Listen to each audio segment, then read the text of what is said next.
Torado, you ready? Okay, good.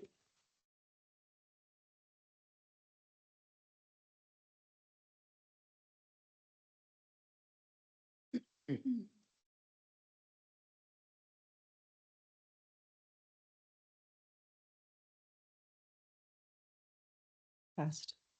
There we go. Okay, good afternoon, everyone. It is now 3:20, and I would like to call the Personal and Finance Committee meeting, excuse me, to order.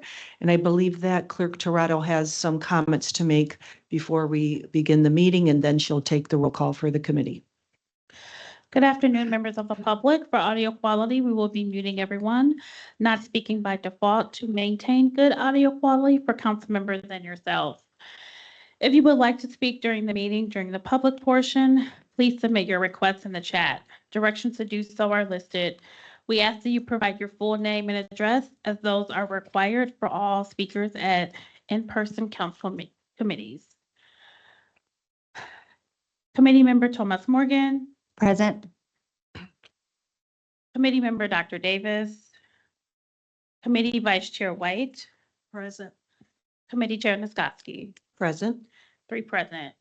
Thank you. We do have a quorum, so we will begin with Bill 5425. That's the third quarter 2025 additional appropriations ordinance. And we have our city controller, Kyle Willis, that will be presenting for us. Yes, Kyle Willis, City Controller, office on the 12th floor, bill number 54-25. Authorizes additional appropriations for various funds in the city's budget for 2025. So key points from this bill, is additional appropriation in the amount of $850,000 out of Fund 101 for the fire department, to address increase in medical supplies and building and auto equipment maintenance expenses. There's also additional appropriation of $342,462 out of Fund 201 to cover increased contractual expenses, and also a reduction in Fund 101 of that same amount out of the controller's office. If I may, those aren't the same numbers that we have. No? Nope. Clerk Torado, could you give that to This is the Mr. Willis? that This is is 50, this is 5425. additional appropriation. Correct. Mr. Willis. You're looking at the overall number, aren't you? They're broke down by fund number. For Yeah, but- Fund 201, you said was but- 300 and, Yeah, but there's detail. So okay. the detail part of it is Oh, where, so you're only reading partial, you're not correct, covering. not the entire just the number. entire, no. Okay. Sorry, I was a little confused. I believe Councilmember White was as well. Thank you. Okay, you may proceed. Sorry for the interruption. So that was kind of some of the highlights there, but open to help answer any questions that councilors may have. And where was the one for fire that came out of which fund? Fund 101. And could you give us a breakdown on that particular fund again for the 2.2 million? The 1.2 of it is for extra and overtime salaries and wages for the fire department, and then 500,000 was for additional salaries and wages. This, not this time last year, but as the budget was approved last year, we were still in negotiations with the fire union. So all the additional expenses that came along with the increase in their salaries for this year were not captured in the budget for this year. I do remember that it was filed afterwards. Okay, thank you. Council or committee members, I'm going to come to you. Do you have any questions regarding these appropriations? Councilmember White? Yes, thank you. You asked the question in regards to the additional fundings for the fire department, and the reason that occurred was that it was filed after the budget had been approved. Is that Yeah, their agreement was not approved? approved until after. Thank you. And so that'll be similar to my question, I believe at the last meeting, that was an estimate of what because police and fire once again are not there yet. So that could be the same case scenario moving into 2026. We'll try not to have that be the same case Okay, this year. okay, thank you. Councilmember Tomas Morgan. Yeah, could you just talk a little bit about the additional appropriations for the parking garages? Yeah, so those expenses are related to the Layton Park Garage. Excuse me. So, but I think they were on the budget, some of their expense areas, so they now are needing to appropriate some additional funding for building signage, some repairs and maintenance there, and then also some personnel, personnel wage expenses. Okay. So we underestimated how much renovation on that garage needed? I think so. Is that it? And then, okay. And with that is, I believe that there's being a transfer of one of their garages, is that correct? Out of their custody into the city of South Bend. That was an agreement made years ago. That I'm not sure of. I'm not. So that's not in here. I don't think so. Okay, okay. Okay, any other questions? Seeing none, I'm going to go ahead and open this up to the public hearing portion. Is anyone wishing to speak in favor of Bill 5425? I do not see any members of the public in person or online wishing to speak in favor of the bill. Thank you. Is there anyone here wishing to speak against? I do not see anyone in person or online wishing to speak against the bill. Okay, I'm going to close the public hearing on the bill and bring this back to the committee for any comments or entertain a motion regarding the bill. I'd like to go ahead and move that we send Bill 54-25 to the Committee of the Whole with a favorable recommendation. Second. Okay, there's been a motion to send Bill 5425 to the Committee of the Whole with a favorable recommendation and seconded. If we could call the roll, please. Committee Member Thomas Morgan, Aye. Committee Vice Chair White, Aye. Committee Chair Nisgowsky. Aye. 3 ayes. Thank you. Bill 5425 moves forward with a favorable recommendation. So we're going to move right along here to Bill 5525. That is our third quarter 2025 budget transfer ordinance. Mr. Kyle Willis. Yes, Kyle Willis, City Controller, offices on the 12th floor. Not a lot here for budget transfers, but of the few that we do have, for human rights, there's a budget transfer of $38,500 to cover office rental expenses and some of their professional service costs. Then there's a $125,000 budget transfer out of Fund 101 for the Controller's Office to also cover professional service costs through year end.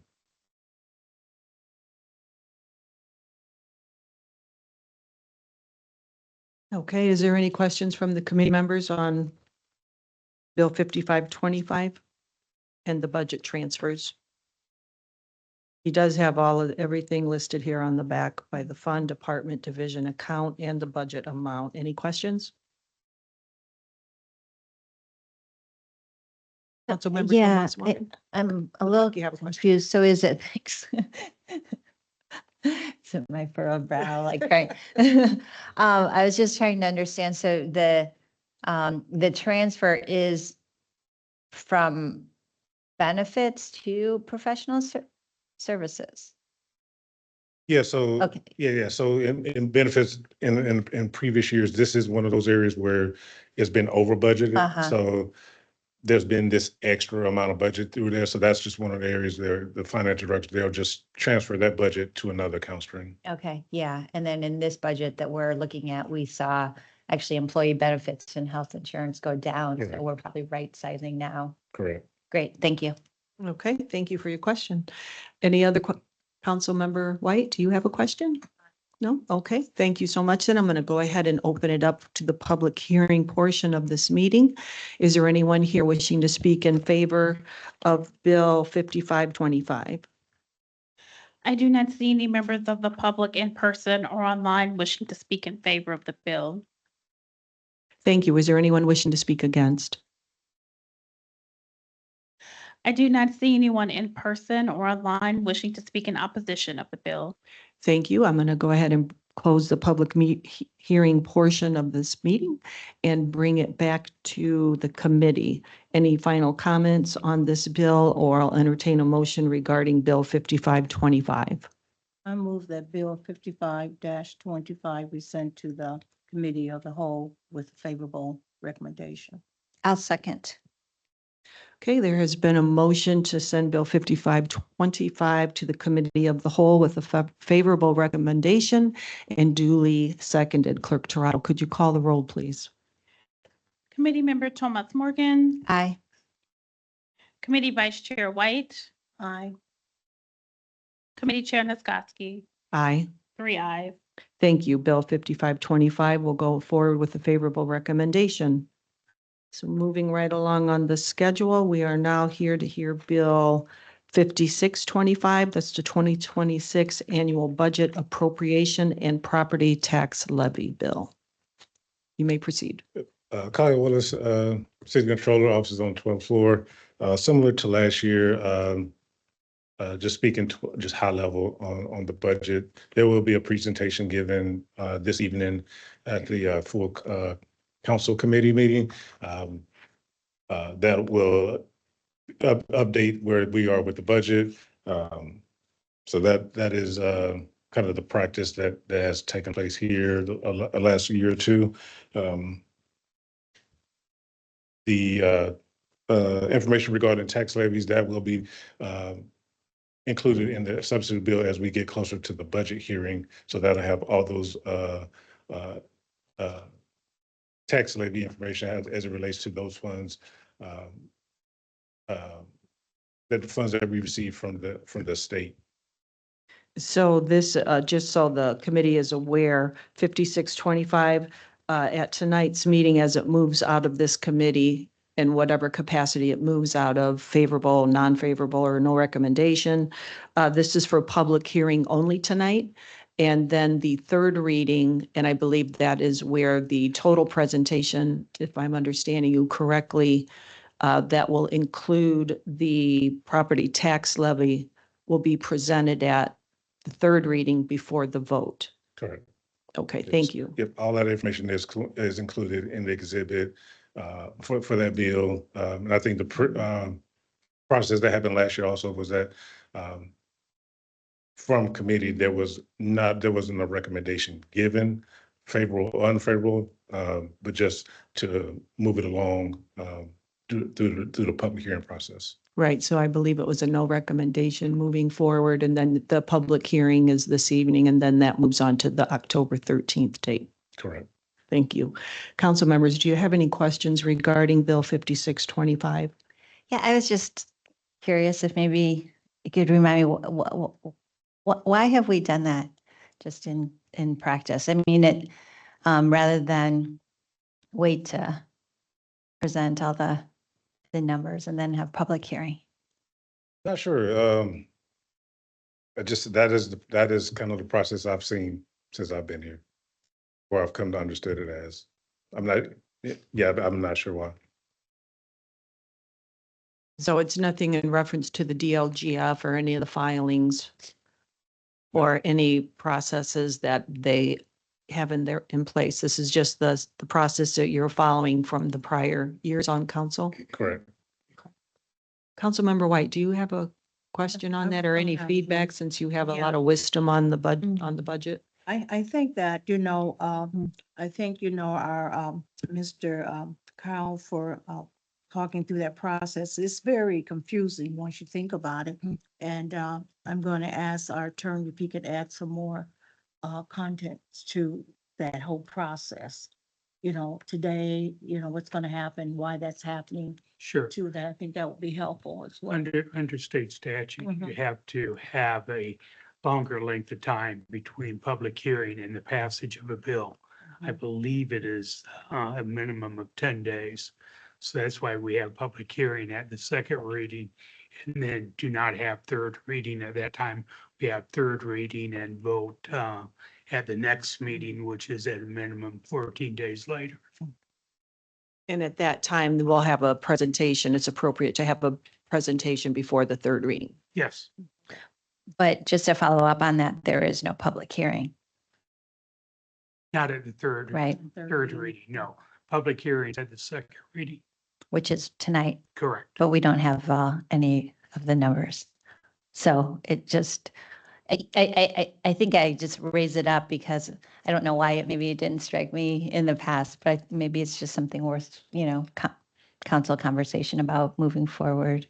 Yeah, Right. anything dealing with the passage of a tax ordinance has to have a minimum 10 days between the public hearing and the vote on passage.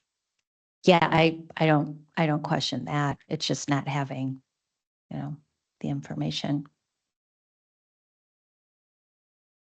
Okay, any other questions regarding the bill? Councilmember White, look like you have a question? No? Okay. Okay, I'm going to go ahead and open it up for the public hearing. Is there anyone here wishing to speak in favor of Bill 5625? Is there anyone here wishing to speak against?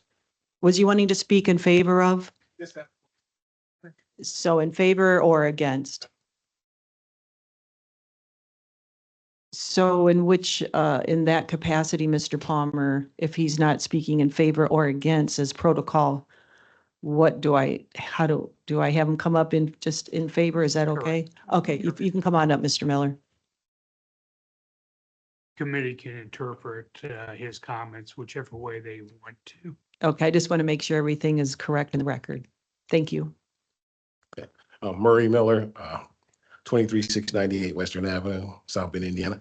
My question is this the increase the tax levy on the taxpayers? Is what I was asking, because if it's only a hearing tonight and then the taxpayer has no public input later on down the line. You are correct. This is for the budget appropriation and the property tax levy. So how do you have a public hearing without the public and not having knowledge of what the possible increase would be Well, it was my understanding that they will be giving a presentation this evening. with those numbers? Because I thought he said those numbers wouldn't be in there. I'm not exactly sure what is entailed in the presentation. We just got one here that they give to us prior to the beginning of this meeting, so I can't answer that, but I'll see if Mr. Willis would like to answer your question. Okay, thank you. You're welcome. Thank you for your question.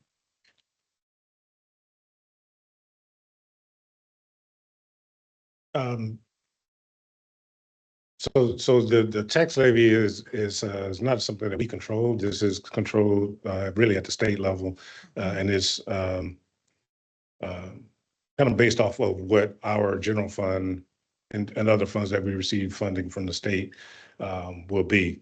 So it's not something that we increase, because that is not something that we propose in this budget, is increasing property taxes. But as you already know, with SB 1, we're going to be capped with revenue anyway. So there are no increases or proposed increases in this budget that we are going through right now. And so when all these numbers are presented and given, this has to be certified. And are you saying then after that certification is when the levy is then? Yes. So what we enter into the DOJ's Gateway website, they pretty much have to certify that and make sure, we enter all additional information for those funds. So you can't really be, if you have funds or expenses that are over what they consider to be reasonable within that fund or within that levy, they'll reduce our budget. So we're not going over that. And like I said, we're not proposing an increase in taxes when we're already capped for a lot of these revenues. Yeah, I think I remember last year the county had, when they went to certify their budget, they did not get everything they wanted, if I remember correctly. Yeah.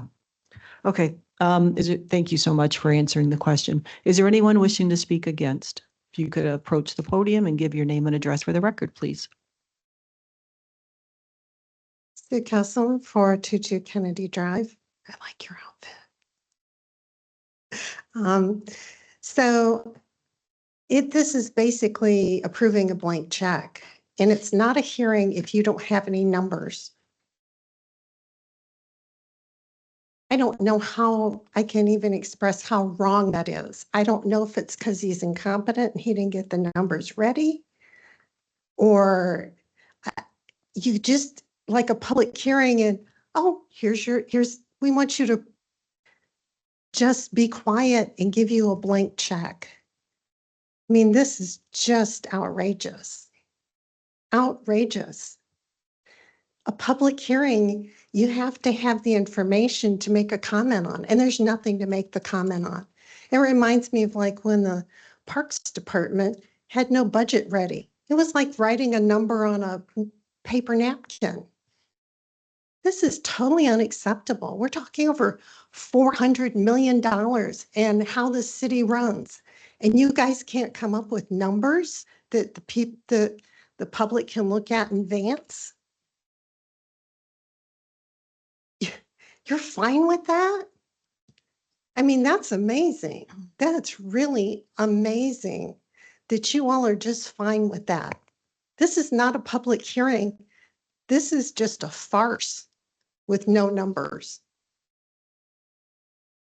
And so either you move the public hearing back till we have information to look at. I don't know how you even do that. I really don't.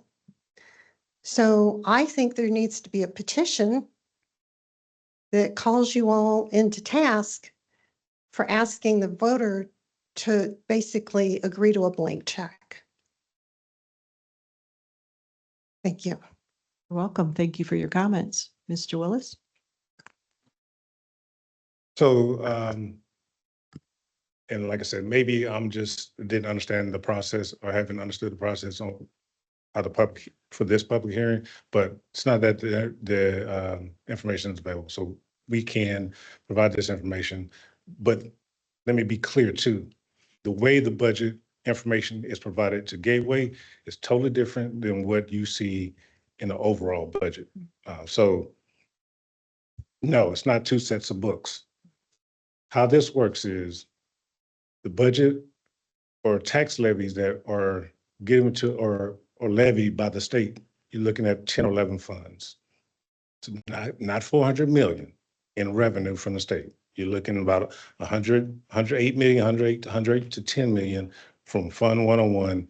Then there's 12 to 13 million in Fund 201, another fund that receives revenue, VPA, Venue Parks and Arts, receive property tax revenues. And then there's several other funds that we receive revenue from the state as well. So it's going to look totally different than what you see in the overall budget. But that is information that we can provide. We can we can provide to you. Okay, thank you. So, so you will be given a presentation tonight during the public hearing portion only. And this process that you're following now is the process that has been the same process as last year. Yes.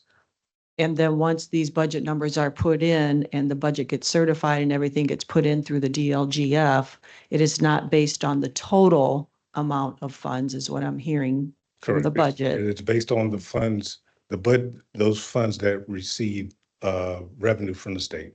Correct. Okay. If we could I'm please sorry. not, thank you. Okay, thank you so much for clarifying that, Mr. Willis. Is there anyone else wishing to speak against the budget? Or I'm sorry, against Bill 5625? Yes, we have a Ms. Cox on Teams who would like to speak in opposition. Ms. Cox, please unmute yourself and state your name and address for the record.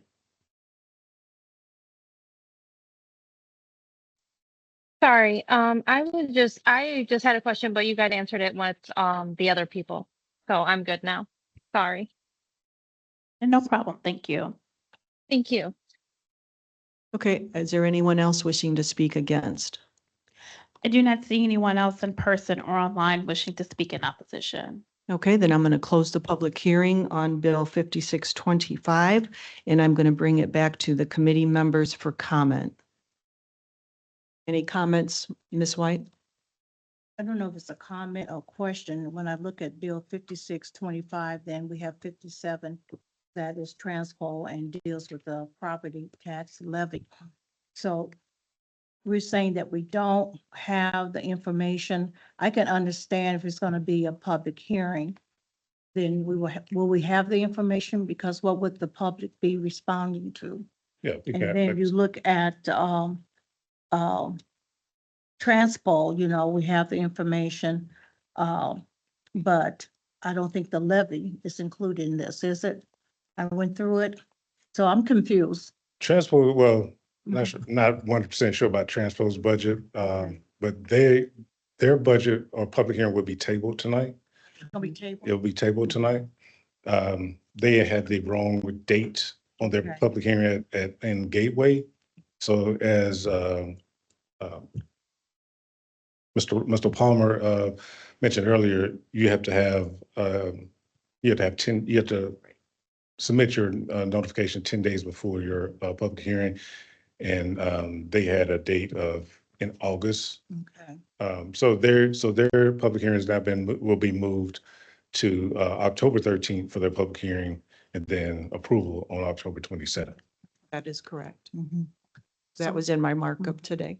So if I go back to Bill 56, it has public hearing only.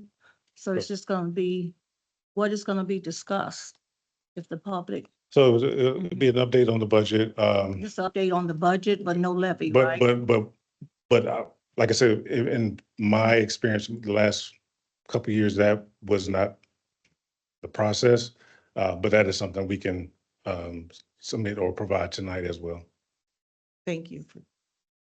Any other questions, Ms. White?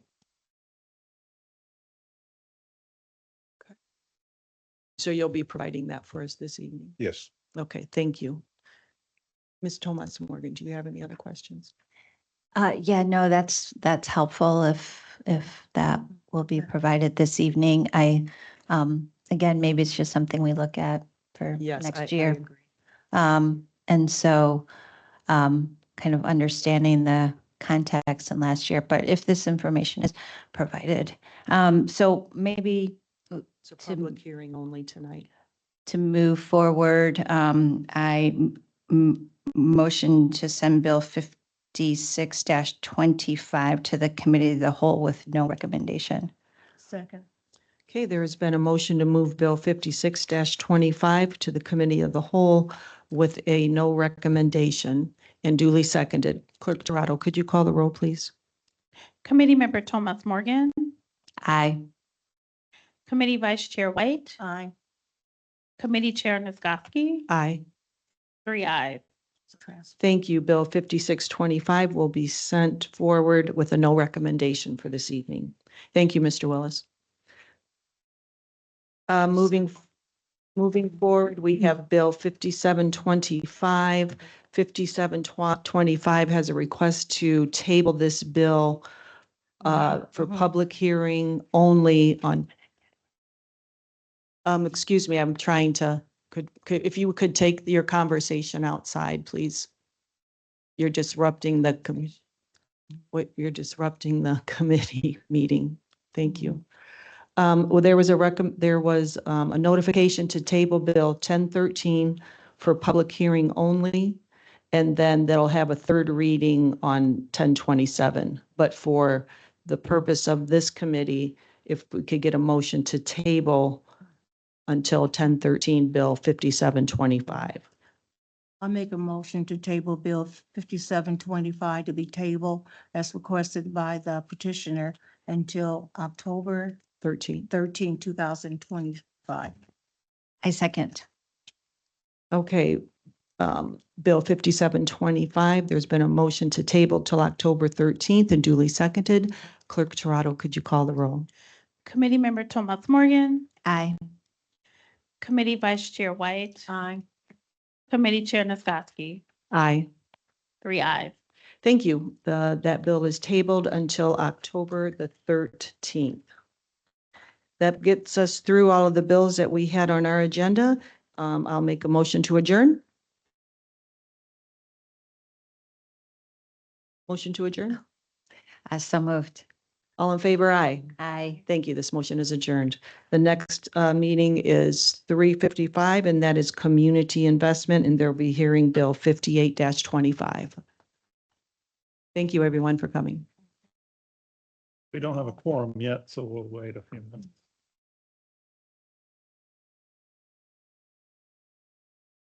Yes, 55 is what the agenda says. Uh-huh. Yes. I know, but we don't have a quorum. So we gotta wait.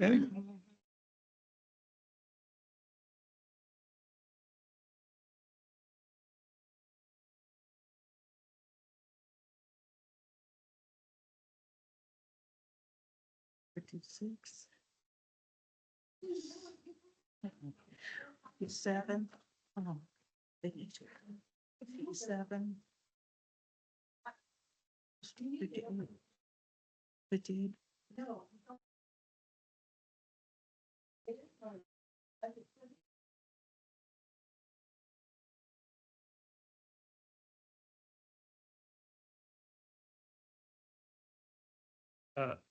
They're all open. Nobody's sitting in them, so.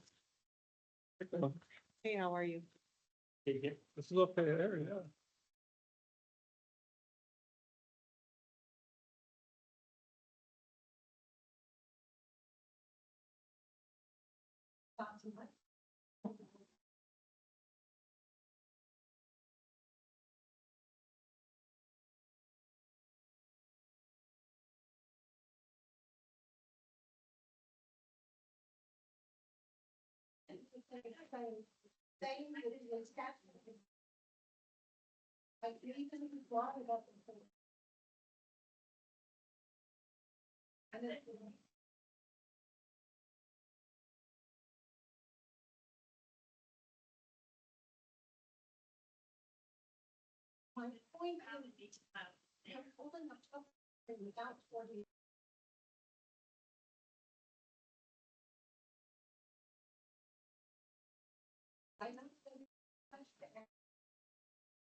Yeah, how could you?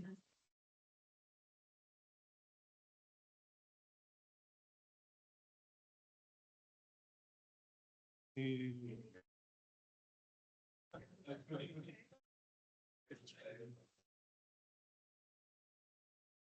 do. I'd have.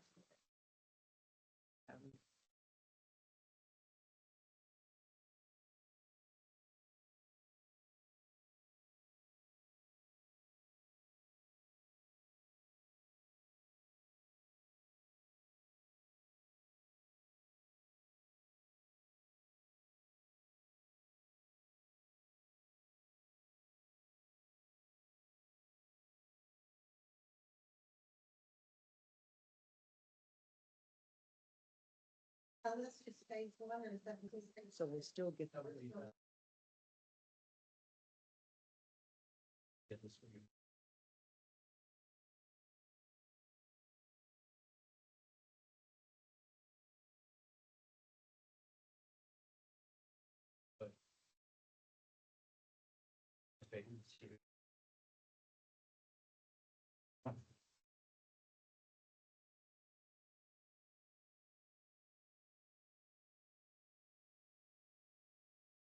Mhm. I agree. Did you see? Are we good over there? Like it? Okay, we're going to go ahead and call Community Investment Committee in order to order. I will take roll call. Councilmember White, Present. Councilmember Gooden Rogers, Councilmember Bolden Simpson, Citizen Member Gripe, Here. Citizen Member Kanajeski. We do have a quorum. We've got 4 present. And the bill today is Bill 5825, authorizing direct loan to the Developer Economic Development Facility for Low Barrier Intake Emergency Shelter Project and approving other matters in connection therewith. Good afternoon, Mr. Bauer. Good Welcome. afternoon, committee members. Caleb Bauer, Executive Director of Community Investment Offices on the 14th floor of this building. Also online is Tom Everett, outside counsel of Barnes and Thornburg. And Tom will be available for any questions from a legal agreement standpoint that you may have as well, if I'm not able to answer those. I have a short presentation for you and then happy to jump into questions. So before you today is a forgivable loan utilizing the Economic Development Commission statute. You've seen a few of these loans come before you in the last couple of years. And this loan would specifically support the development of the New Day Intake Center, something that has already been before you related to the zoning status of been before the full council and before the Zoning and Annexation Committee related to the zoning status of the property in question. But this would be actual funding coming from the city administration to support the development of this project. So as a refresher, the property in question is located at 4022 Old Cleveland Road. It is one parcel, but it is being subdivided and the property, the project area itself is shown roughly in red here, roughly 7 acres of a developable parcel there on Old Cleveland Road. What's before you today is a proposal to initiate a forgivable loan using the EDC statute. This is something that's already gone before the South Bend Redevelopment Commission and the South Bend Economic Development Commission for their considerations. And so the development agreement approved by the Redevelopment Commission would govern the eligible uses of the loan funds as well as a yet to be executed loan agreement. If you were to approve this resolution, it would return back to the Redevelopment Commission for one final approval, and then we would move towards closing on the loan. High points from the development agreement are that New Day Intake Center Incorporated, a 501c3, will construct a new 110-bed low barrier emergency shelter. 110 is the minimum amount of beds, though, if I'm not mistaken, the current design has about 120 beds. So right now, current design, there is a little bit of wiggle room there in that number, but the current design would include 120 beds. The contractual obligation is 110. The developer shall ensure that the shelter is fully operational and open to receive guests no later than 36 months after commencement of construction. The intent is for construction to commence before the end of this year, though the development team is still working through that. But again, once construction commenced, that would start a 36-month clock for its completion. And New Day Intake Center would also separately enter into a 5-year operating agreement with the city of South Bend that would include operating requirements, but also would provide operating funding to assist with the annual operations of the intake center. That is not before you today, but just in the interest of clarity, the operating agreement, we do have some high level points for it. It would provide $500,000 annually over a 5-year period. And it is currently part of the administration's budget proposal for 2026. So if you were to approve the 2026 budget, though that $500,000 for the year 2026 is part of the Department of Community Investments proposal. The minimum investment from the developer is $10 million. The city investment of $4 million would consist of tax increment financing revenues provided through this forgivable loan structure, and I'll get into where those revenues are coming from. In this case, they're coming out of 3 different economic development areas. Here is current concept. This is the current site plan. North is to the left of this photo.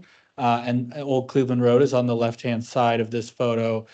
Then there would be an intake and shared office facility, which includes a number of different amenities, clinical space, pantry. This would be the main staff facility.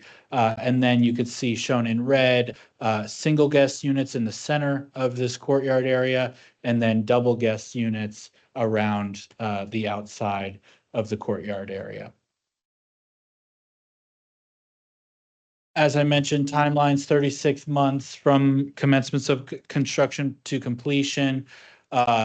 Loan agreement with the city would be executed on or before January 1 of 2026. And then for 10 years after substantial completion of the project, the developer shall submit to the Redevelopment Commission a report demonstrating compliance with the post-completion reporting contents as set forth in the Redevelopment Commission's development agreement. As I mentioned, here are some more provisions of the operating agreement itself. The operating agreement will include requirements related to operations and reporting of those requirements back to the city administration, but at a high level will include accessibility to individuals regardless of income, identification, or participation in services, the development of individualized housing plans to focus on rapid exit to permanent supportive housing, actively engaging with community partners to coordinate and deliver on-site supportive services, and a number of other requirements as outlined in the project plan. Here are those requirements.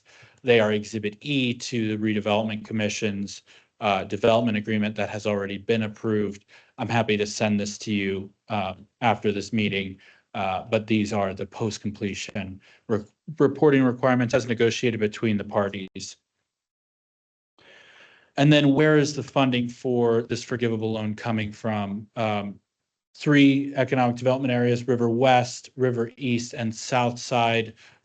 This facility itself is located in the River West development area. However, it will be the only low barrier intake center operating citywide. And so if you're familiar with the TIF statute, funds may be used outside of an economic development area if they are used in service of something serving that economic development area. So in this case, this facility is going to serve individuals citywide. And so we are drawing from each of the 3 largest economic development areas to fund this forgivable loan. In total, a $4 million request. You can see proportionate share coming from River West, River East, and the South Side development area. As you're familiar, the forgivable loan format, there are terms and conditions related to its forgiveness. Typically, that is the completion of the project with a certificate of occupancy, and that would be the case here. However, that operating agreement will have ongoing requirements because it will be an annual there will be annual reporting and annual renewal of that operating agreement. With that, I know there are a number of representatives from the New Day Intake Center team that would be happy to take any questions, or if you'd like to add anything. Sheila, would you like to add anything?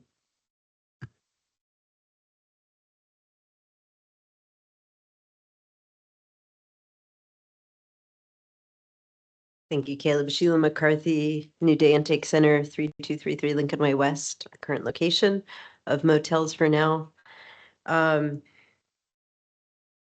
Just wanted to thank the council and this committee for walking with us through these 5 years now that we've been engaging in this work, and we're thrilled to be at the point of a new purpose-built facility. And we're 95% of the way to phase 1. Glad to share our financials with you if you like.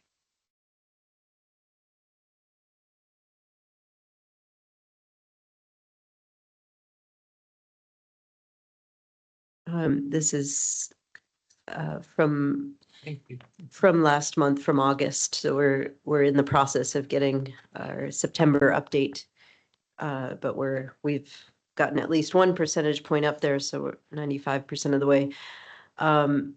We'll continue fundraising through the end of end of the fall, the end of the year. We have our first public fundraiser the end of next month on October 30th. And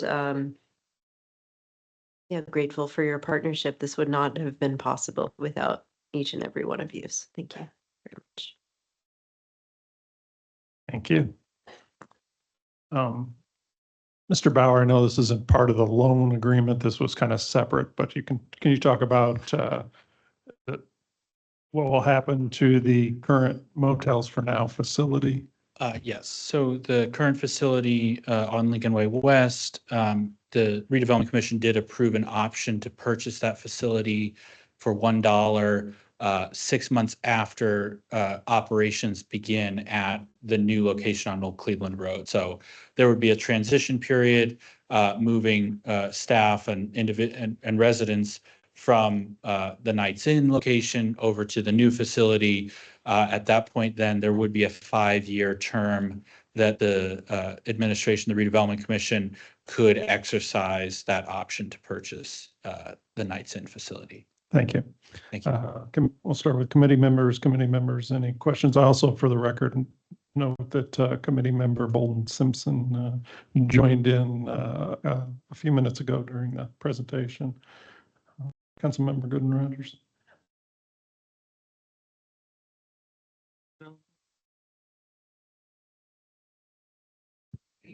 Will there be any new staff hired after the new facility opened? Right, we put down that the 30 staff from our current location will be moving to the new site.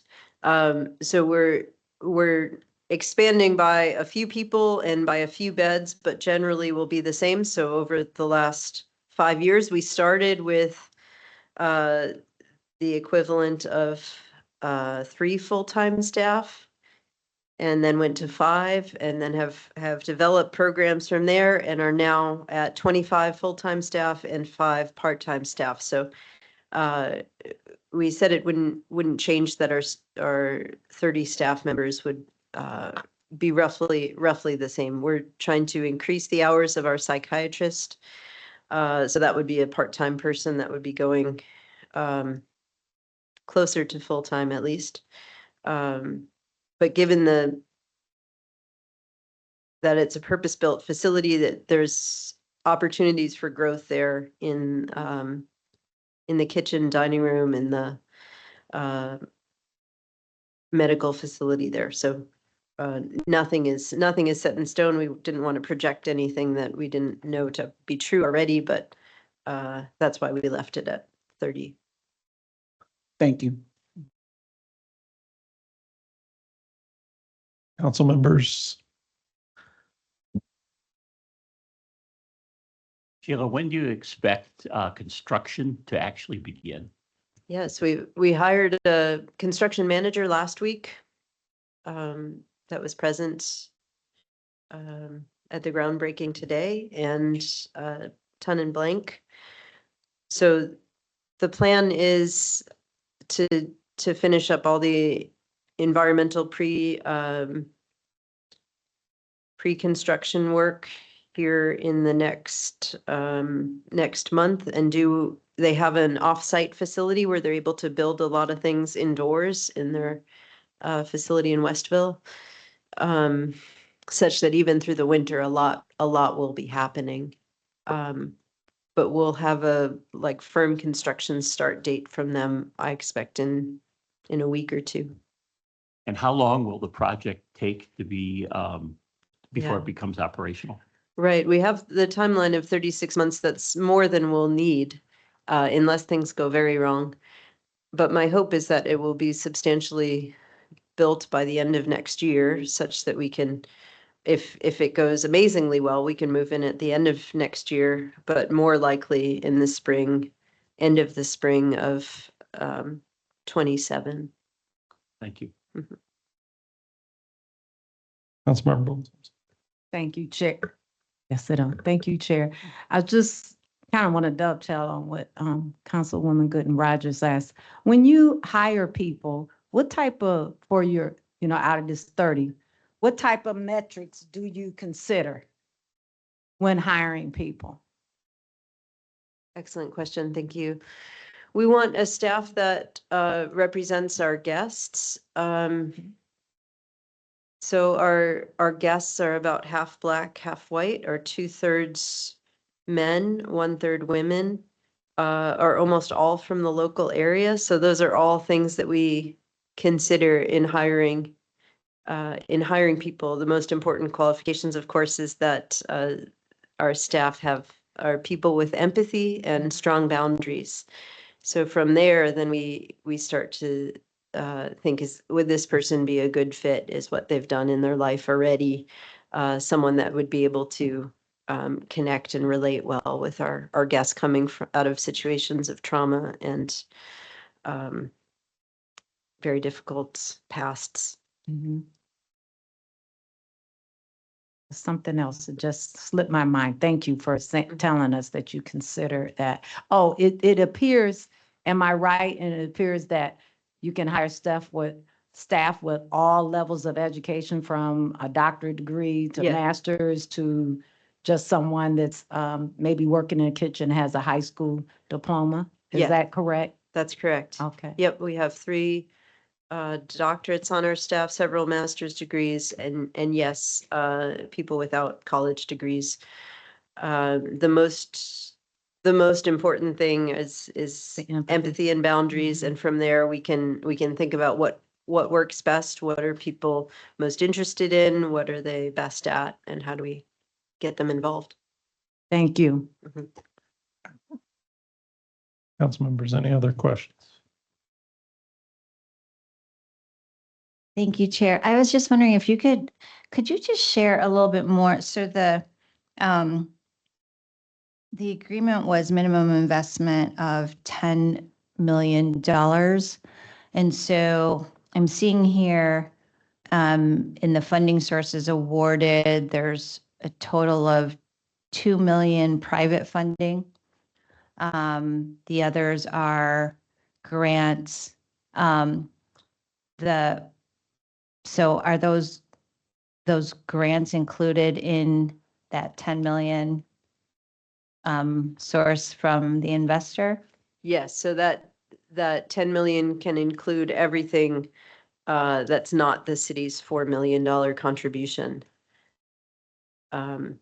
So we still have some fundraising to do, but yes, a mix of private and if there is any state or federal funds available, we'll continue to look for it. But we're really leaning into private foundations now and individuals. Okay. And then, and I don't know if this is a question for you, Sheila, or for Mr. Bauer, but the home ARP grant or capital, was that ARP monies that we appropriated? Is that a different grant? Yeah, so the home ARP funds was a one-time American Rescue Plan related distribution from HUD, separate from the city, the Common Council appropriated ARP allocation. So we had the American Rescue Plan distribution, about 58 million that came to the civil city in the form, most of that was revenue replacement. And that was what we used to, the council appropriated for all those different ARP uses that I have shown in my budget presentation each year of kind of where we're at. This is a separate allocation. So HUD did a one-time home ARP distribution to entities that administer the annual home program. So in that case, that's the St. Joseph County Housing Consortium. And so the Housing Consortium would consider the appropriation of those home funds. The program plan has outlined those funds being held aside for non-congregate shelter. And so the portion of this project that you see that is a non-congregate shelter, the single unit building in the center of the courtyard on that site plan would be supported that. And then the common areas, the main office building would be supported with home ARP. The entire project would need to meet the bidding requirements for that program. So Davis-Bacon, things like that. And then my final question is, could you remind us how much was contributed by the county for the project? $0. At this time, $0. The county was an operating did support the operations for a number of years of Motels for Now, at the Knights Inn, but they are not a partner in this project at this time. The county does own the land to the west of this site, just for your awareness. Thank you. Thank you. Okay, I have another question. So how are we going to, with the new center coming, I know it's a little ways off, but now we have a whole lot of homeless people, right? So how are we going to get them into this program? Or what are we going to do? Because we have a lot. It used to be, it was just certain areas. Now it's kind of all over the city. Every district now has quite a few. So what are we going to do to be able to get them into these programs? And how are we going to do it? Beautiful question. The answer to homelessness is housing.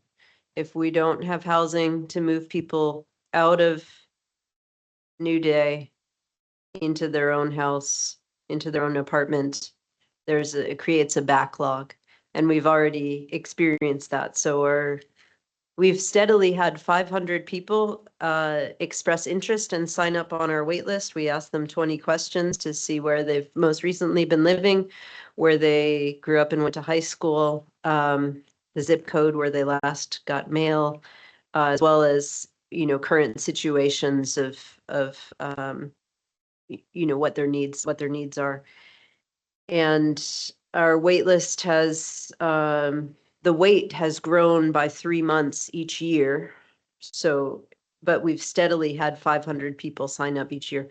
So that hasn't increased in terms of number of people seeking shelter, wanting to join our housing program.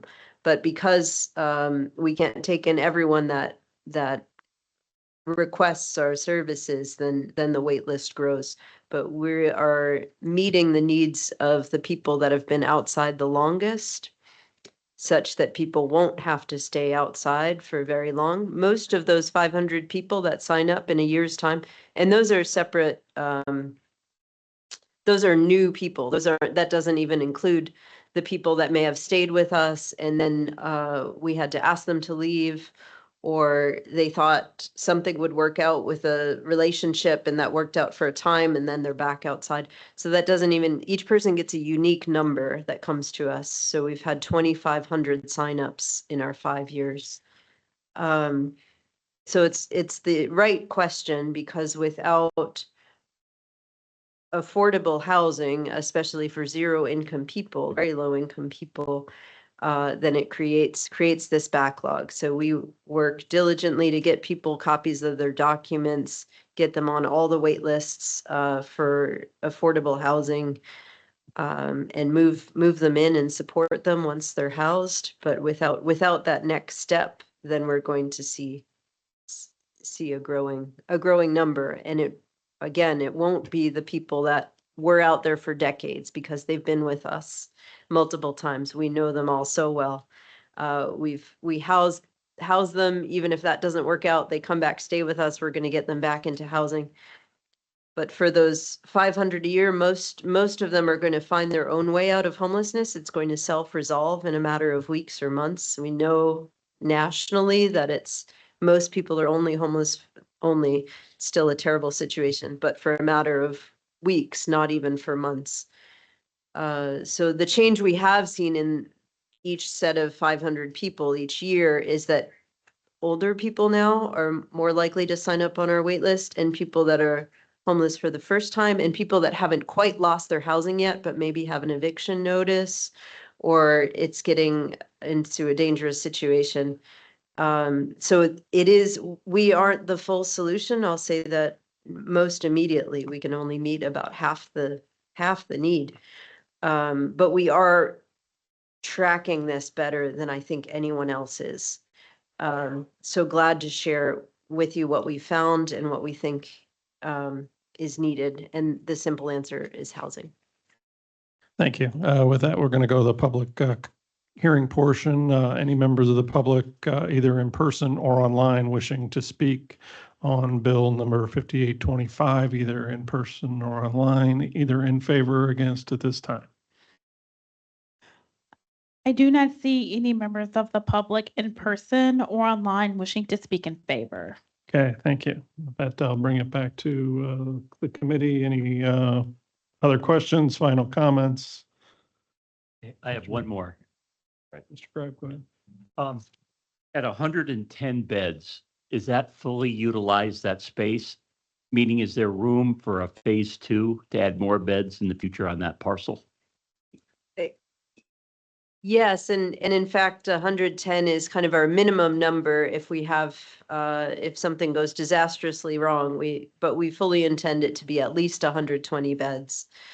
And I think we're planning to build it even with 125 or 6, but we know that, you know, when people leave, we have to take a day or two to reset their room, to think about who we can get in that will get along with a roommate situation. So there'll be some days without every spot filled. That's been our experience over these last 5 years. What we won't have that we currently do is to spend time with rooms that really need a lot of renovation to get them back up to speed. So having a new purpose-built facility, we'll be able to simply reset the room very quickly and get someone else in.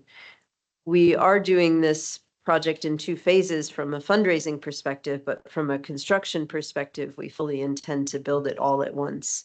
So there is, in a sense, it is already in 2 phases, with the second phase being a much smaller portion, just what we've called the women's section, which is just a set of women's rooms and 1 year of operating funds is our phase 2. So we're 12% currently towards phase 2, which gets us somewhere, I think, in the 76% overall of the 18.8 million. We do hope, since the answer is housing, we do hope to get, as time goes on, more involved in permanent supportive housing. We're so grateful for Oaklawn and Heritage and what they've been able to do with all of our apartments and Hope Avenue homes. And of course, what they're doing now with South Bend Thrive and Resi, and then they'll be our neighbors. The back half of the 7.5 acres where we are will be a heritage property, mixed income, including some permanent supportive housing units. Our hope is that we'll be able to use some nearby land there to eventually have our own permanent supportive housing and be able to best support our guests as they move into housing, so they don't return to homelessness. Thank you. Thank you. Okay, at this time, I'd entertain a motion.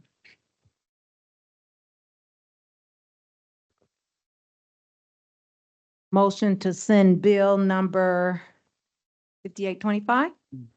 5825 to the whole council with a favorable recommendation. Second.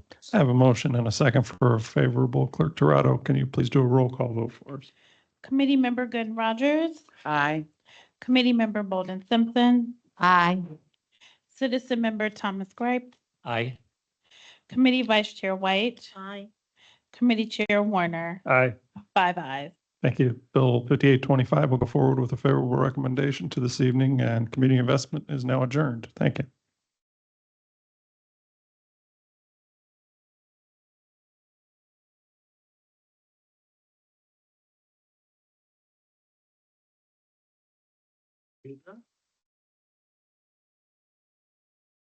We'd like to start the zoning and annexation committee, and we'd like for our clerk to please take the roll. Oh, before she takes the roll, we would like to just invite our committee member to come forth.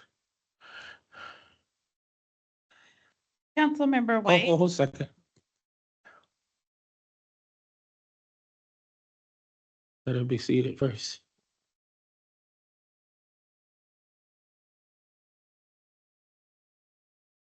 Okay, now you may proceed. Councilmember White, Aye. Councilmember Warner, Aye. Here. Oh. Citizen Member Henry Davis Jr., Citizen Member Stacy Odom. Here. Committee Vice Chair Thomas Morgan, Present. Committee Chair Dr. Davis, Present. all present. Thank you.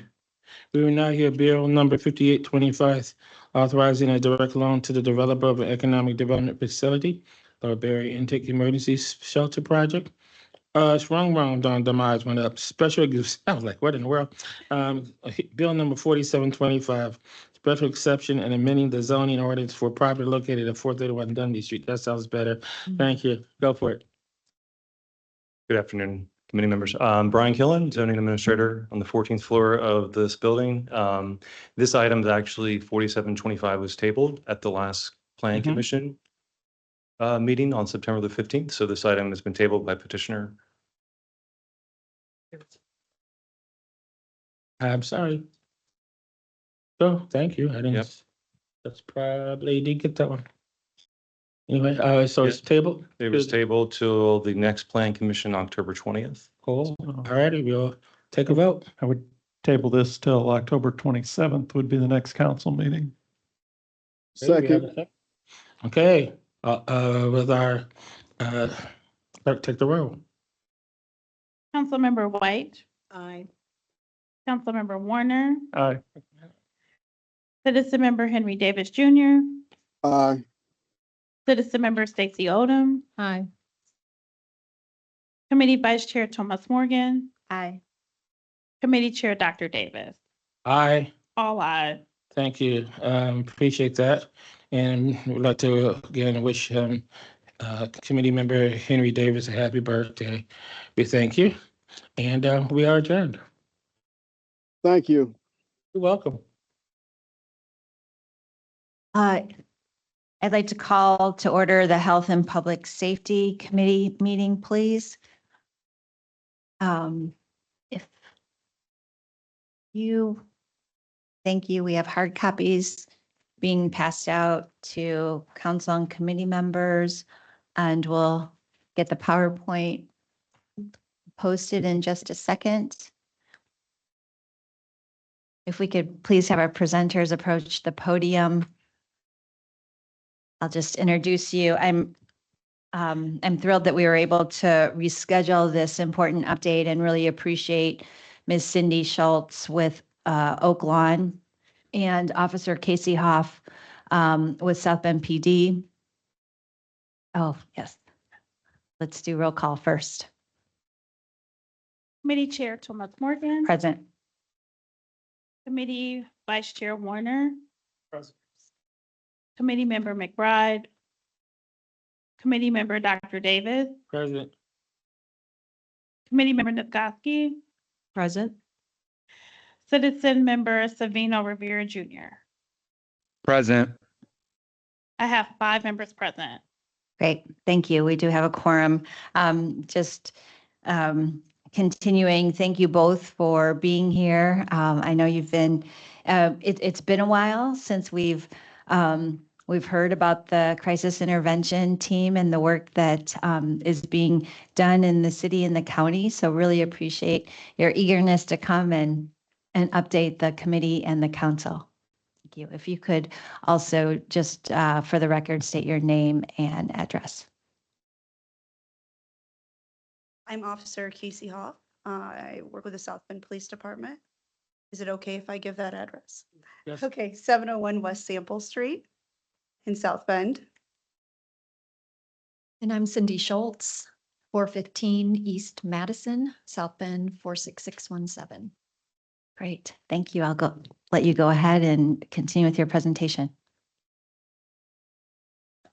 Like I said, I'm Officer Casey Hoff. I'm the law enforcement coordinator for our St. Joseph County Crisis Intervention Team. First of all, I want to thank you all for inviting us to talk about this very important topic that we're very passionate about. And I think it has a very positive impact on the community. And I'm Cindy. I was born and raised here in South Bend. I've been a social worker in this community for the last 30 years. and I've been involved with CIT for the last 20. Before we go further with our CIT presentation, I'd like to have us reflect on a statistic that maybe some of you have heard, that 1 in 4 people struggle with a mental illness. That means that many of us in this room have either personally struggled with mental health issues, or we know someone or have a loved one who does. So what happens when someone with mental illness has their worst day? Maybe they're considering ending their life. Maybe the voices are so loud, they just can't take it anymore. And what happens if their first contact in their darkest hour is with law enforcement?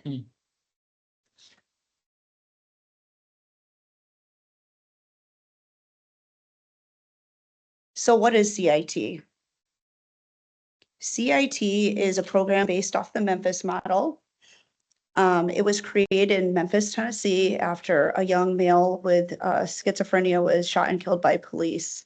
Officer at the time named Sam Cochran decided that something needed to change and that we needed to train our law enforcement officers, because often we are the first ones on scene and the first ones that are dealing with those in crisis.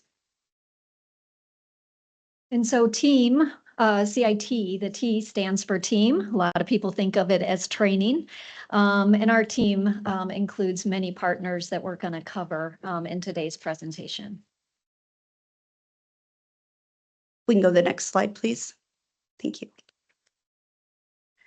So as I said, police are often the first responders in a mental health crisis, and really we have an integral role in this crisis response. CIT involves a long history of collaboration between law enforcement and mental health. And this partnership has improved our crisis response in our community, including the recent addition of a crisis stabilization unit and our mobile response team, to name a few.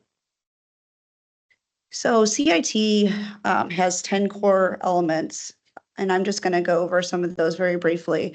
One of our ongoing elements and the biggest element is the partnership with law enforcement, advocacy and mental health, community ownership, and that's the planning, implementation, networking, and policies and procedures within the police department and within our mental health community.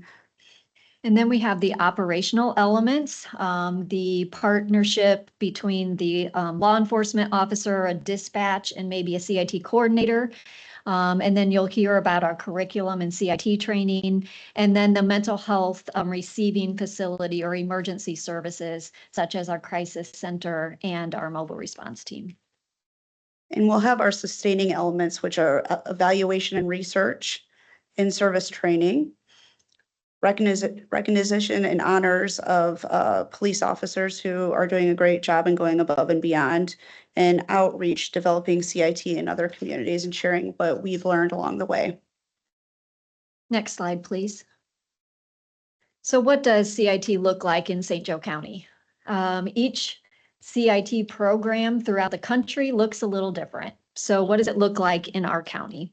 So we have a steering committee that meets monthly, and this consists of community stakeholders from Oaklawn, South Bend PD, St. Joe County PD, Mishawaka and Roseland PD, Memorial and Notre Dame Police Departments, Epworth, the Dispatch Center, South Bend Fire, Beacon and St. Joe Med Center, St. Joe County Courts, the City of South Bend, Logan Center, and Real Services. At the heart of CIT is the goal of improving crisis response systems in our community. We have a strong training committee, and we'll discuss what training looks like in the next couple of slides. But because of our strong partnerships and our training, CIT International awarded our program in St. Joe County as a gold standard program last year. And this is something that only 9 other programs internationally have that certification level. We were also recognized by NAMI Indiana as their 2025 CIT Excellence Award. So let's talk a little bit more about training. I am a certified training officer for law enforcement I can teach anywhere in the state of Indiana for law enforcement officers. And I kind of do a lot of the training, but a lot of it's volunteer and things like that. So I'm just going to go over, we have a 40-hour certification training that began in 2022. So we've just been doing that kind of for a short period of time, and it's really evolved and changed over the past 2 or 3 years. This past May, we started a new curriculum, which is endorsed by the Department of Justice. So all of our officers who go through will get a certificate of completion from the Department of Justice, which is pretty cool. We are the first program in the state of Indiana to use this. It's called CRIT. And it has a lot of research and backing and empirical data that it really does work. It went very well. We are going to continue to use that. And just some stats with South Bend PD, 21% of our patrol division, that's about 35 out of 167 officers are trained, 17% of all sworn officers, that's 43 out of 247 officers are CIT trained. St. Joe County, 10% of the jailers, 7% of the officers on the road, and 8% of all sworn or merit officers are CIT trained.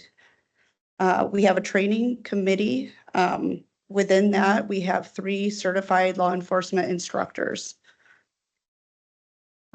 Also, as part of our training committee, we have 2 mental health CIT coordinators. We have a correction officer from the jail, an Epworth nurse, and a clinician who specializes on substance use disorder treatment.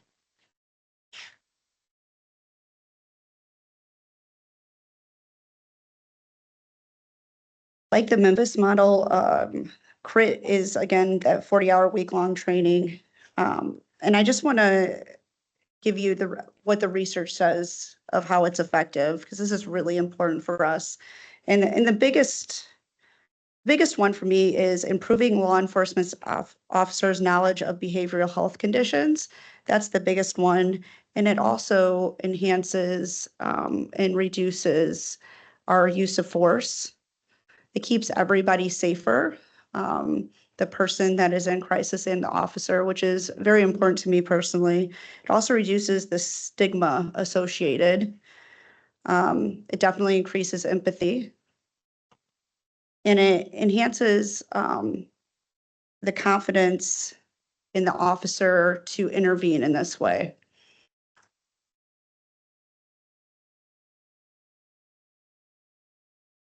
One of the biggest takeaways for the law enforcement officers that go through this training is what resources are there in the community?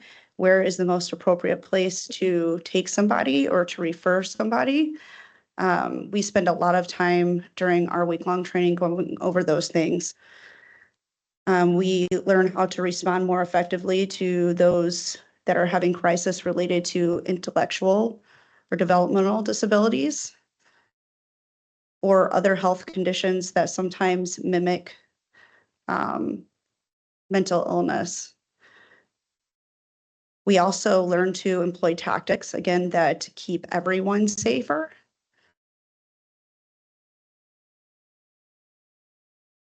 So CIT has also been promoted by SAMHSA, which is the Substance Abuse and Mental Health Administration.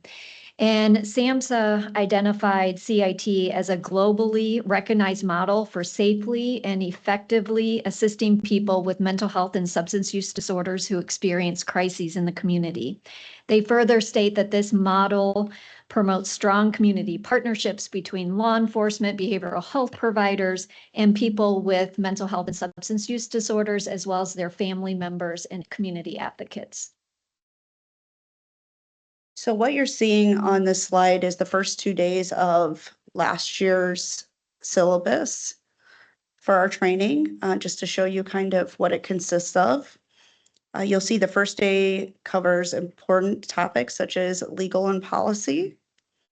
We also take some time to show body cam footage that shows officers actually interacting with someone in crisis and how they're effectively managing that situation. We also bring in local experts on mental illness and substance use, as well as intellectual and developmental disorders, so that officers are equipped with this basic understanding of how individuals with these diagnoses in crisis might present in the community. One interesting thing that we also do during the first 2 days is we give the officers headphones to wear, and it simulates auditory hallucinations.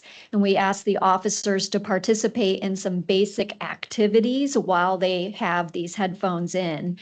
And we're really trying to help them understand how when they encounter someone in active psychosis, that they might have to maybe be slower with their questions, maybe give the individual some time to respond because that individual is trying to figure out which voice they're responding to, and just really encourage the officers to be simplistic and slow in their commands or their questions. Then the next slide, you'll see midweek.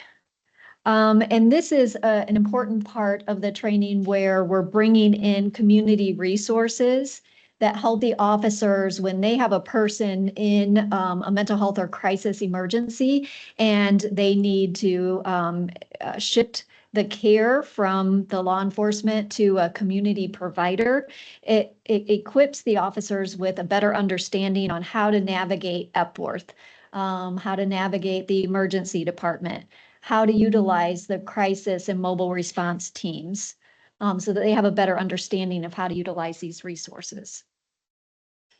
One of the modules we also do is officer wellness, because we really believe that that is so important for officers to understand maybe what's going on from their own traumas. 1 in 4 officers statistically have had issues with PTSD or trauma-like symptoms. So we feel like that's very important. You will see starting on Thursday, we start doing scenario-based training. Officers literally have to engage with actors, and actors will have a scenario, and they have to de-escalate that person. I take these scenarios and I don't make them up. They're things that myself or members of my team or other officers have actually seen and dealt with in the community. And we usually will have other distractions, like someone will pretend to be dispatch or a radio be going on. And so we try to make it as real as we can. So between Thursday and Friday, officers are getting 8 full hours of de-escalation training with these topics. What's helpful too is we start with some kind of basic level scenarios. And then by the second day, we look at more advanced scenarios that the officers are practicing the skills that they've learned. And we also encourage them that, we're teaching these new or enhanced skills, but it doesn't replace their law enforcement training. We never want them to be in an unsafe situation and think that they can't do what they need to do in a terrible situation if that were to come up. So we really encourage them to use this as another tool on that belt. So next slide, please. On the last day of the full week certification training, this is where we actually get out of the classroom and we actually visit usually 4 different sites, and we mix them up every year. So we're not usually going to the same sites every time. But this really allows officers to see what those community resources look like inside. They get to meet the supervisors or the people running the different facilities so that they have contact information if they need to link with that individual. And so I think that's really helpful. The officers really seem to enjoy that piece of the training on the last day. And you'll see once again on that final day, we have de-escalation training again. And then we always wrap up with evaluations, graduation. We have CIT coins for the officers that have been through the full 40-hour certification. And then we do awards. And so this year will be our third CIT Officer of the Year that we will give that award to. We've had 2 so far, and I think that's been a really nice way of recognizing CIT officers that really have embraced and used these skills in their daily routine as an officer. And then next slide, every year we also have a refresher because as you know, everyone knows when you've been to a training, if you don't, practice those skills, they have a tendency to be, to go away. And we really want the officers to feel competent in these skills that they're learning. So we offer an 8-hour refresher every year. And this course will be for CIT trained certified officers. And then we've recently opened it up to other law enforcement who maybe are considering going through the full week certification, but they kind of want to see what it's about. So we allow those officers to attend as well. And what we try to bring in to this as well is any updates from our partners. You'll see, I believe this is for our upcoming training in November. You will see that we have like Memorial Epworth on there. What do they need from us? What do we need from them? Let's have that discussion. Carl Hetler from the city will let us know anything new that's going on, talk about the warming centers, things like that. So it's really important to get some of our partners back in and give those CIT officers any new updated things once a year. Next slide, please. So these next couple slides will be for South Bend PD only. So we're just looking year over year, starting in 2023 through so far August of 2025. You're looking at how many mental health calls officers went to, and you can see for the most part, there is a steady rise in what we are responding to. Next slide, please. This next one's going to break it down just a little bit differently. We have 3 different shifts at South Bend PD, first, second, and third shift. And it's going to show you by the month how many mental health calls we are going to. You'll see so far a grand total this year is 766.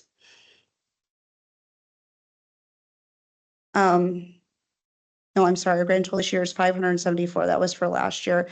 But I want to say that this is a snapshot. So there's a lot of human error in the way that we are recording.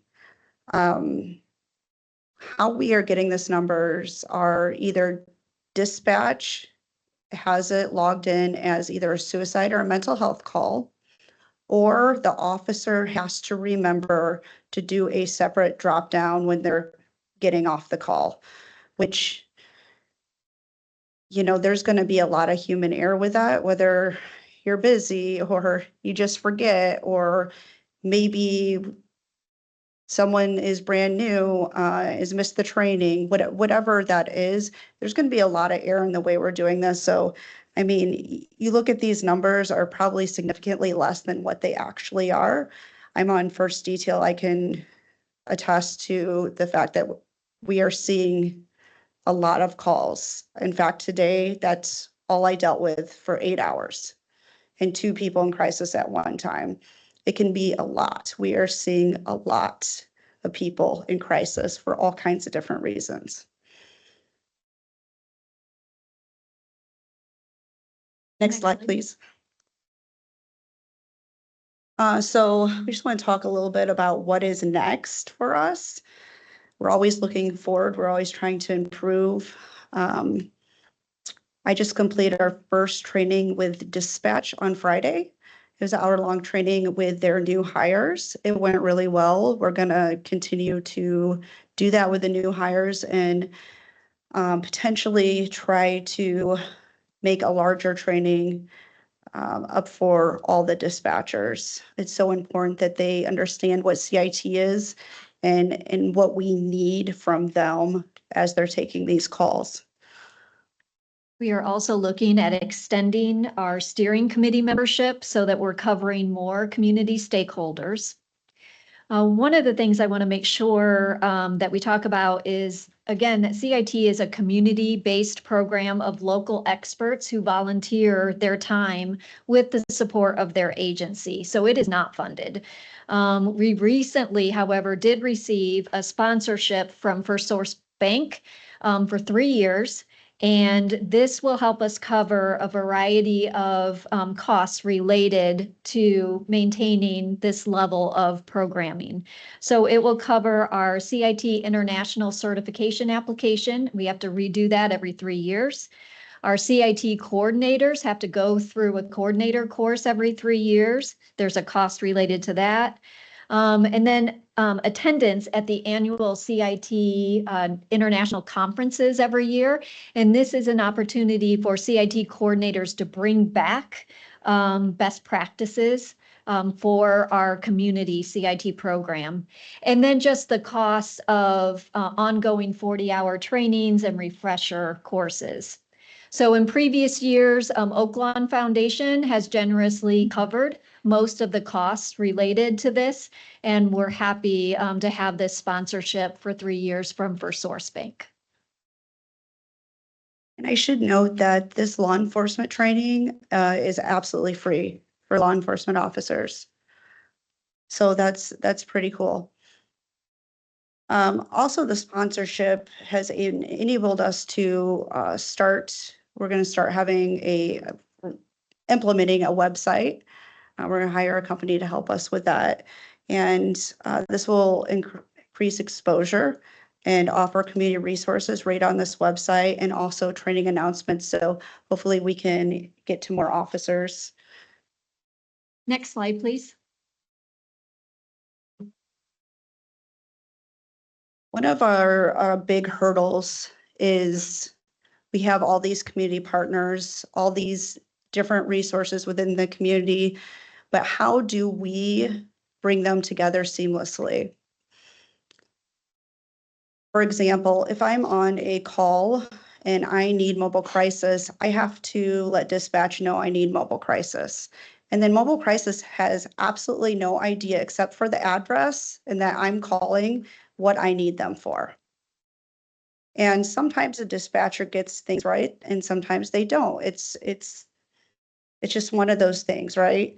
So we are looking into an app. We've been investing in this for about 1.5 years called Gelada.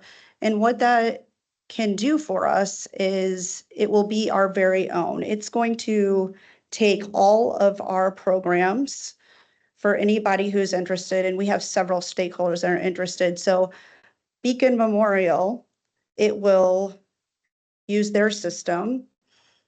South Bend PD, it'll use our system, our information.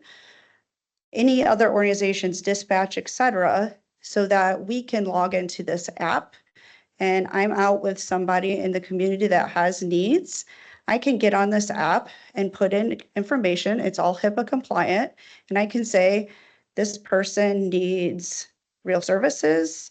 They need a follow-up from mobile crisis and they need assistance from a food pantry.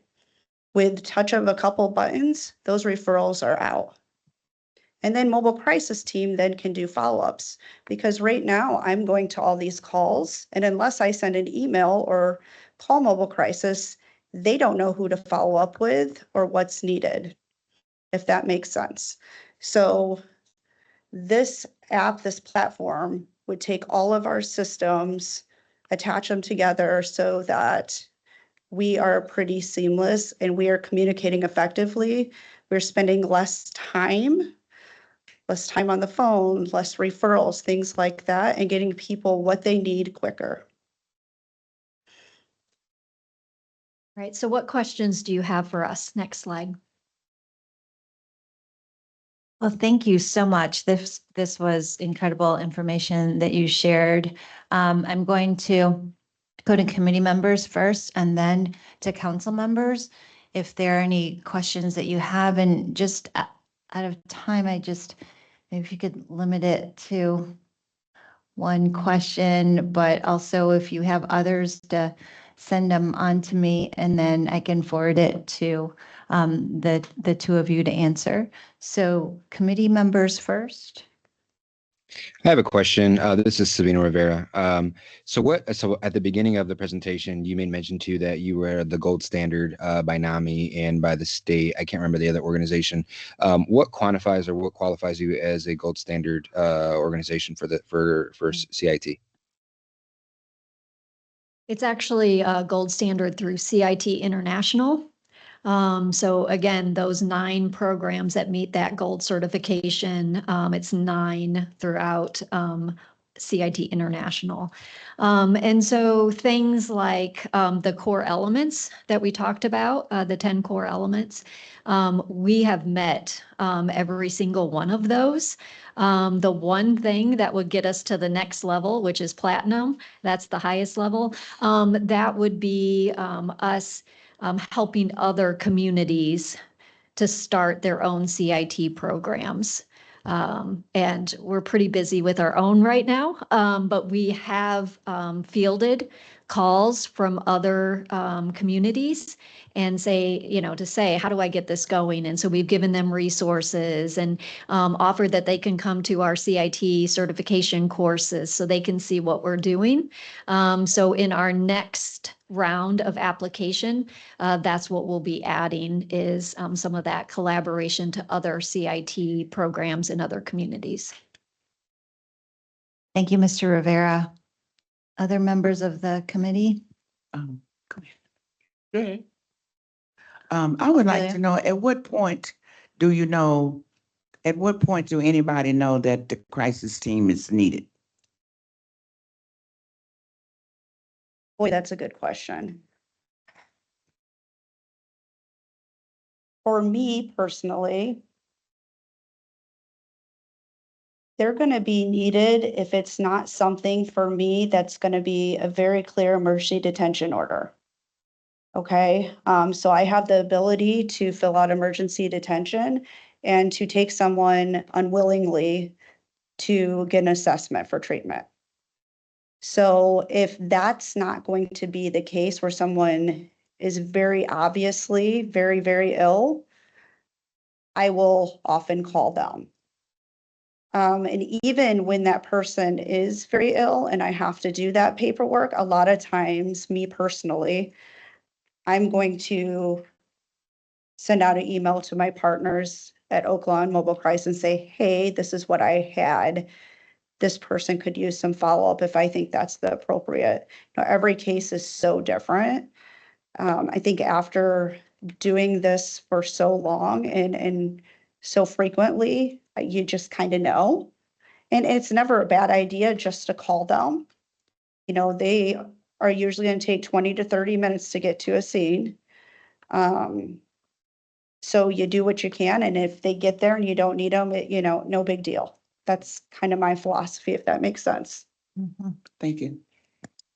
The other part of it is if there are any potential for violence, that's going to continue to be handled by police versus the Oaklawn crisis team. Okay. Yes, Councilman Davis. Yes, thank you for all that you are doing. I just sent the council a book that just came out, Old School is Out, How Crisis Intervention Team is Reshaping Policing. Came out earlier this month, so I just texted to you. I have a question regarding membership. Was there a ordinance or anything that limits your membership, or can it be expanded to add members of the CRB, Community Review Board members? Because I would love for them to be able to deal with the de-escalation too, because of the fact that I'm a part of their role is to assess different issues, and they can better make a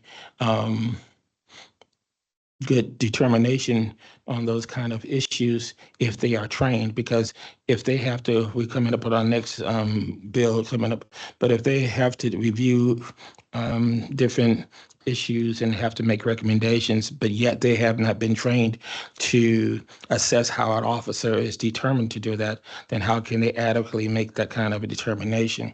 So I would like for us to look at widening that training to the members of the Community Review Board and also city council members myself, so we can be able to understand.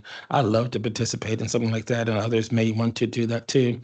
And the final thing is, I'm shocked that you are only funded that way. You don't get any funding through the city? And why not? That's above my pay grade. That's a good answer. But I mean, I think we have to do something about investing in that. This is such a great thing. And I appreciate that. yeah, it really is. I mean, it's that it's ours. And I mean, the awards you're getting and everything else. And I think the services that you can provide to all of that in this time, it is just a wonderful issue. I want to get an intern working over there with y'all too. So Could you answer the other question in terms of who the training is focused for and Yeah. if so- it's available for others? Yeah, and again, every CIT program is different, but I'm just going to speak to ours. It is going to be law enforcement and jailers. However, like I said before, we came up with a training for dispatch. We're also thinking about doing a training for civilians that are working in security positions that need to know. So I think it's a really good point that as we are thinking about training and training other people, how to expand that. And it's not that we wouldn't want you in our training. It's just that some of the things that we would go through just wouldn't be applicable for 40 hours. And I think if we could come up with a training that was very specific for the audience, that would be way more effective. And I think I agree with you. And but I think given the fact that the Community Review Board is specifically there to review our police department, it ties right in really well. Absolutely. It's a And very so valid point. I would really like for them to be a part of that. And I'm glad because so many times when you deal with community intervention teams, they forget about the dispatchers. And the dispatchers are the very first ones that set the whole tone. Because if, like you said, if they don't know where it's going through, it changes everything. So I'm very grateful that you have done that because some of the communities that put these kind of programs completely forget to deal with the dispatchers. Their whole focus is on the police. And the dispatchers is the one that sets the tone, and sets the stage. So I'm grateful that you've done that. And I just wish we could include especially the Community Review Board and the council. I appreciate that. Thank you for your questions. Other questions?